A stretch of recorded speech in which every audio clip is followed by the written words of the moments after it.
Zo ziet burgemeester Roel Sluiter van Haas klem in een auto. Blijven kijken. Recht vooruit blijven kijken.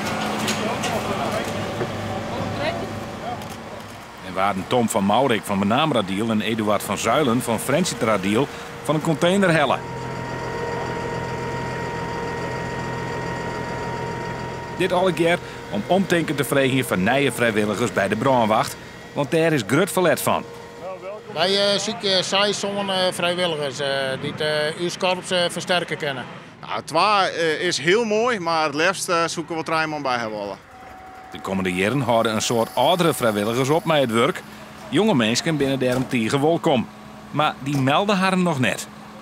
Nou, het meestal had je er steeds meer om handen en ze moeten van alles. En ja, dan is het lastiger om van zulke clubs als de brandweer mensen te vinden. Hè? Ja. Je moet toch beschikbaar zijn voor een groot gedeelte van de tijd. Deze actie met de burgemeesters is onderdeel van een grotere campagne. Want er moeten nieuwe vrijwilligers komen. Oors kunnen de brandwachtkorpsen net besteden blijven.